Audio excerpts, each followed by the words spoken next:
இந்த மாமிச உணவு சார்ந்து அதனால பூமி மேல எவ்வளவு பாதிப்பு ஏற்படுது, சமூகத்து மேல எவ்வளவு பாதிப்பு ஏற்படுது, நாட்டோட எக்கானமி மேல எவ்வளவு பாதிப்பு ஏற்படுது, இதை எல்லாத்தையும் கொஞ்சம் ஏஐல போய் ரிசர்ச் பண்ணுங்க, இன்டர்நெட்ல போய் ரிசர்ச் பண்ணுங்க.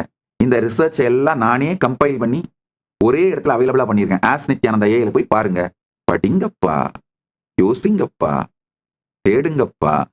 உடனே தம்ப்நெயில் போட்டுறாதீங்க, நித்யானந்தா ஹலாலுக்கு எதிராக பேச்சு. நான் மிக தெளிவாக அறிவியல் பூர்வமான காரணங்களை சொல்லுகிறேன், அவ்வளவுதான். ஏன் வேண்டாம்? நான் ஹலால் மீட் மட்டும் இல்ல, எந்த மீட்டும் கடைகளில் கமர்ஷியல் இடங்கள்ல கிடைக்கிற எந்த மீட்டும் வேணாம் அப்படின்னு தான் சொல்றேன். உங்கள் குலதெய்வத்திற்கு படைக்கப்பட்ட அந்த மாமிசத்தை மட்டும் வேண்டுமானால் நீங்கள் புசித்துக் கொள்வதற்கு அனுமதிக்கப்படுகிறது.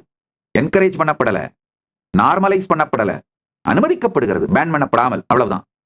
பேன் பண்ணப்படல, ரெஸ்ட்ரிக்ட் பண்ணப்படுது, ரெகுலரைஸ் பண்ணப்படுது, நார்மலைஸ் பண்ணப்படல.